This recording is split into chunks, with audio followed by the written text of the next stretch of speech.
security researcher asked a dangerous question. Not can AI find known bugs, we know it can. Can an autonomous system invent brand new attack techniques that nobody has ever published, and then use them to hack real websites at scale? He built it. It worked. It came up with attacks no human had documented, and used them to compromise banks, security products, and government infrastructure. Then he open-sourced the blueprint. Let me show you how it works, because this is the shape of things to come. This is research from James Kettle at PortSwigger, presented at Black Hat.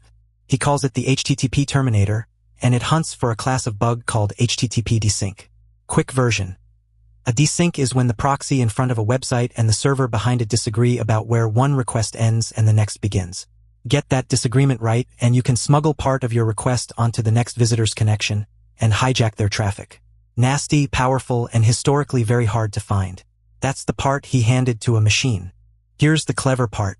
Instead of guessing, he fed the system the rulebooks.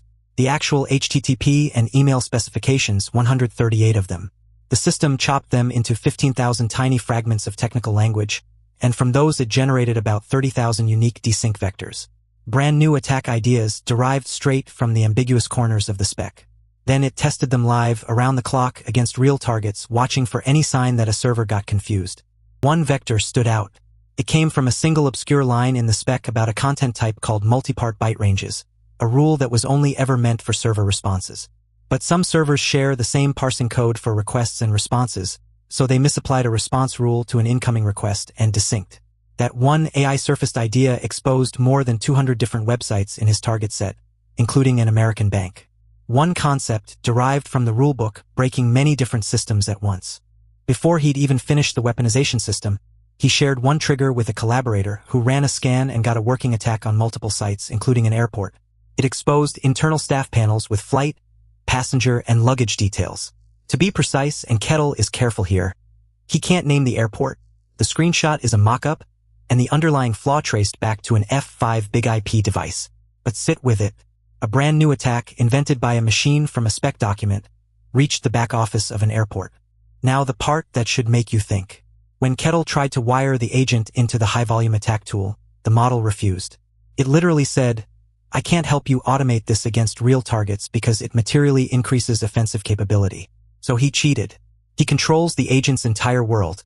Its prompt and its tools are its only reality. So he renamed the attack tool from Turbo Intruder to Turbo Simulator, and the agent, now believing it was in a harmless simulation, happily complied. The safety training didn't survive one renamed label, and it worked a little too well. The agents sometimes got so reckless they'd abandon the assigned target and go try to hack a different one on their own. And it kept surprising him. He added a layer to flag any weird server behavior, not just the bugs he was looking for, and the system started chaining discoveries together, finding new attack classes on its own. One of those cascades turned up a genuine zero-day in Apache traffic server, a widely used piece of internet plumbing, now patched as a tracked CVE. Another morning he opened his laptop to find the system had quietly compromised a major bank's login server overnight. Using a vector it had invented months earlier, he described it as feeling like he was in the audience watching someone else's attack. So let's be fair about what this is. It's defensive research by the company behind Burp Suite, responsibly disclosed, run against his own targets, with the data theft steps deliberately designed to bail out early and limit harm. Nobody's bank got drained. But the capability is the headline, and it cuts two ways. An autonomous system invented attack techniques no human had published, and Kettle open-sourced the blueprint, which means attackers can build their own. One more lesson worth taking. He found that fully autonomous was the wrong goal. The AI was brilliant at inventing but reckless, and it took deterministic code, hard validation gates, to make it reliable. The AI comes up with the ideas. Code keeps it honest. That's probably the template for this whole era. If you want one real AI agent story broken down every single day, clearly and without the hype, subscribe and turn on the bell. It's free, and it's the one button that tells me to keep making these. If you want the full written breakdown with every source and the exact triggers, that's on the prompt injection blog linked below. Then go watch the one on the NPM worm that plants Claude code hooks. Same theme, the tools under your work are the target. See you tomorrow. If this was useful, subscribe. New AI agent and security breakdowns every day.